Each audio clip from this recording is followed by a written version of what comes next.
I recently read Rejection Proof by Jia Zhang. Jia Zhang was a Chinese immigrant to America with big entrepreneurial aspirations, but failed to pursue his dreams for fear of rejection. So he embarked on a quest to conquer his fear of rejection that he called 100 Days of Rejection. Every day for 100 days, he suppressed his need for approval and asked people for odd favors, like asking a worker at Krispy Kreme Donuts to make him an Olympic donut, or knocking on a stranger's door and asking a large, intimidating man if he could play soccer in his backyard, or going to random office buildings and asking for a one-day job.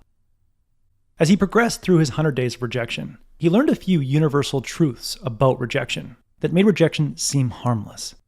What he learned is extremely valuable to you and I, because it gives us more freedom to ask for what we want and what we need.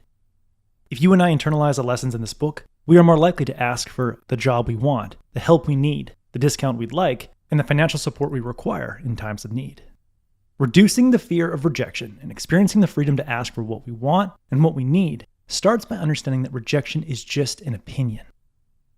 If I offered you what many people thought was the best mint ice cream in the world, but you hated the taste of mint, you're going to reject my ice cream. It's not personal, it's just your preference. The same is true for most rejections. People say no because of their prior experiences or particular tastes. That's why Zhang says, a rejection says more about the rejecter than the rejectee. When the Grammy Award-winning violinist, Joshua Bell, dressed in jeans and a baseball cap, and played his violin in a busy DC metro station, only 7 out of 1,097 people stopped to listen to him. Bell's performances typically got standing ovations in prestigious concert halls like the John F. Kennedy Center. But on that day in the DC metro station, he was playing to the wrong audience at the wrong time. The people passing by either didn't value musical talent, didn't like the violin, or didn't have time to stop and enjoy his music. When you request things from the wrong people or at the wrong time, that rejection shouldn't sting because, again, it's not personal. Asking someone why they rejected your request can help you see that the rejection isn't personal and can create unexpected opportunities. When Zhang asked a flight attendant on a Southwest flight if he could give the safety speech to the passengers, he got rejected. But when he politely asked, "Okay, but may I ask why?" the flight attendant explained that the airline had a policy: all passengers must be seated during the safety speech, and Zhang was a passenger. But then the flight attendant thought of another way that Zhang could get his wish and asked Zhang if he wanted to give the welcome speech after the safety talk. That counteroffer was actually much better than Zhang's original request because it allowed him to say what he wanted and not follow a script. When someone explains why they can't satisfy your request, they typically leave clues that you can use to craft a smaller request. Robert Cialdini, psychologist and author of Influence, has discovered that people are very receptive to small second requests because they don't want to come across as a jerk. When Zhang asked a McDonald's worker if he could have the McGriddle breakfast sandwich at 2 p.m., 2 hours after the breakfast ends at McDonald's, he was given a quick no. When he asked why not, the worker explained that the machine that made the eggs and sausage was already clean. So Zhang asked if there was something like a McGriddle the worker could make without an egg or sausage. The new request piqued the worker's interest, and she came up with an alternative: a honey-roasted griddle cake with cheese melted on top. In the book, Zhang says, instead of setting my goals on only the specific thing that I'd gone in asking for, I reassessed my original request and asked for something less. The clerk recognized my concession and met me halfway by offering a solution.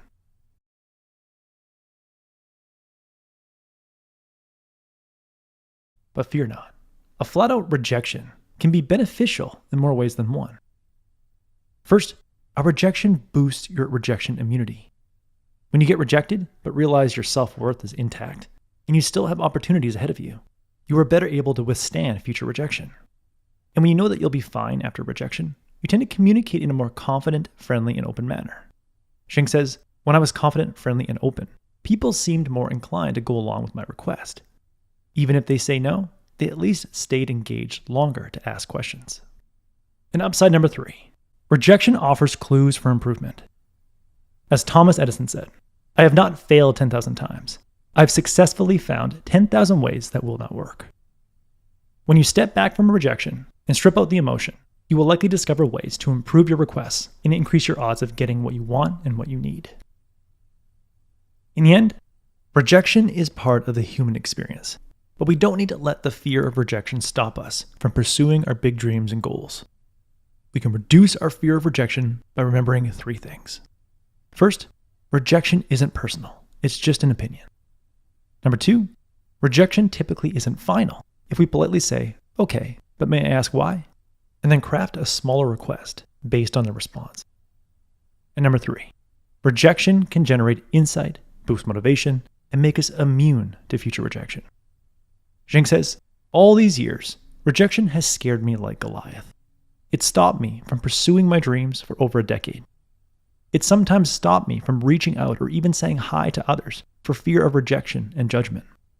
Without the fog of pain and fear, rejection wasn't the Goliath that I thought it was. That was the core message that I gathered from Rejection Proof by Zheng.